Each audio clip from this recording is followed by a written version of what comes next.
नमस्कार, मैं Sunil Kumar Prajapati triple S point में आपका स्वागत करता हूं। कंपैरिजन ऑफ फ्रैक्शन के पार्ट 2 में हम लोग क्रॉस मल्टीप्लिकेशन मेथड से जो फ्रैक्शंस दिए गए होते हैं उनको हम लोग कैसे ये तय करेंगे, डिसाइड करेंगे या डिटरमिन करेंगे कि कौन बड़ा है या कौन छोटा है। तो हमने इस वीडियो में दो क्वेश्चंस आपको समझने के लिए लिए हैं। पहले क्वेश्चन में तो ये है कि निम्नलिखित में से कौन सा सही है। यहाँ कुछ भिन्न दिए गए हैं, जैसे 2/3, 3/5 और 11/15। इनका जो आर्डर दिया गया है इनके बारे में बताना है कि कौन सही आर्डर है। और ये एसएससी सीजीएल टीयर 2 2016 में आया है। एक दूसरा क्वेश्चन मैंने लिया है जिसमें ये बताना है कि निम्न में से सबसे बड़ा भिन्न कौन सा है।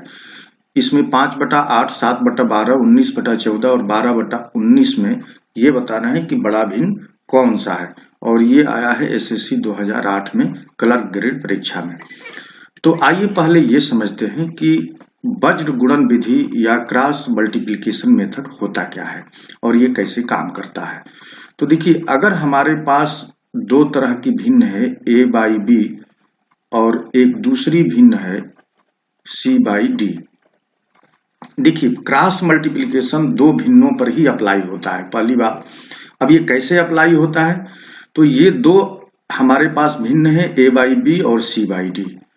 अब हम लोग क्या करेंगे कि a/b और c/d को ऐसे लिख लेंगे और इनके बीच क्रॉस मल्टीप्लिकेशन होगा, यानी ऐसे। ये देखिए, क्रॉस मल्टीप्लिकेशन। तो पहले ये वाला मल्टीप्लिकेशन किया जाएगा, उसके बाद ये वाला, यानी b से c में, पहले a से d में होगा। तो जब a से d में मल्टीप्लिकेशन होगा तो ये हो जाएगा ad और b से c में होगा तो ये होगा bc। अब यहाँ पर तीन स्थितियां पैदा होंगी। वो क्या क्या पैदा होंगी? एक स्थिति ये पैदा होगी कि ad bc से बड़ा होगा।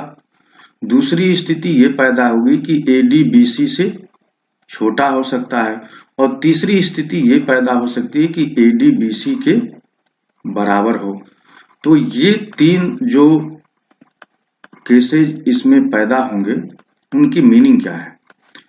देखिए, अगर यहां पर इफ ad bc से बड़ा हो गया है, ad bc से बड़ा हो गया है, इसका अर्थ है कि a/b भिन्न c/d से बड़ा है, ये पता चल गया।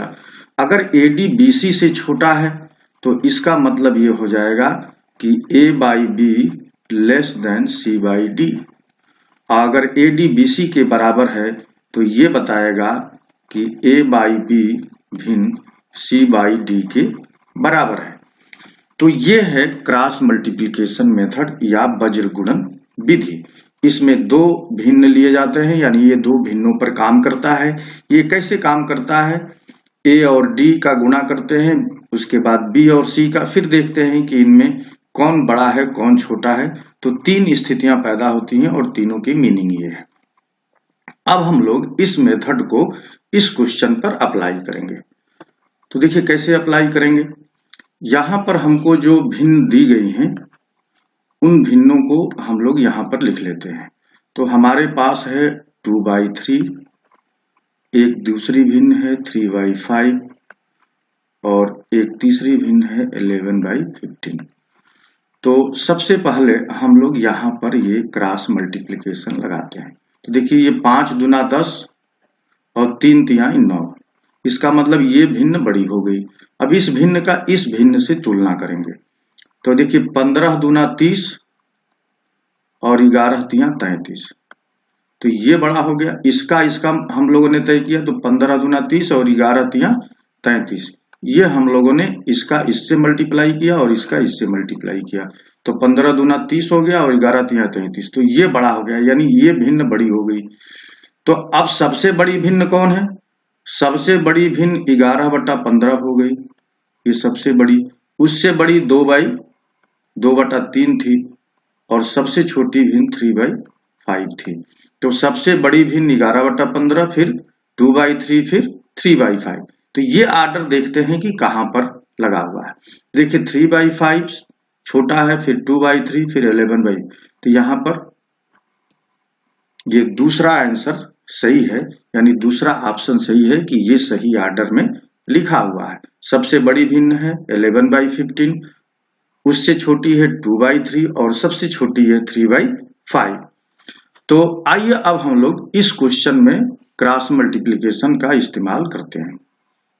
अब ये क्वेश्चन देखिए, यहां पर भी हमको ये 4 भिन्न दी गई हैं, 5/8, 7/12, 9/14 और 12/19। तो हम लोग सबसे पहले इन दोनों के बीच में बात करते हैं। देखिए 12 5 ये 60 हो गया और 8 7 56। इसका मतलब कि ये भिन्न बड़ी हो गई, ये भिन्न बड़ी हो गई। इस भिन्न का इसके साथ हम लोग देखेंगे तो 14 5 70, देखिए 14 5 70 और 8 9 72।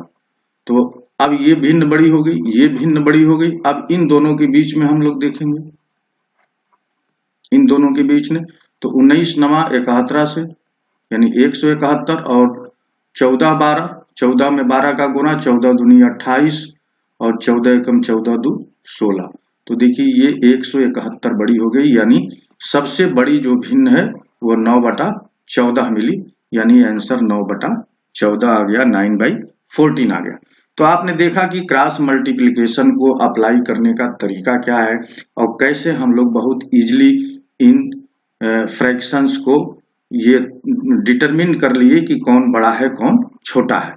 तो फ्रेंड्स ये वीडियो आपको कैसा लगा जरूर अपना रिस्पांस दीजिएगा और इसे लाइक भी और शेयर भी करिए अपने फ्रेंड्स के बीच, ताकि आप लोगों का सपोर्ट मिल सके और मैं आप लोगों की तैयारी के लिए हेल्प कर सकूं। वीडियो देखने के लिए आप सभी को बहुत बहुत धन्यवाद। नमस्कार।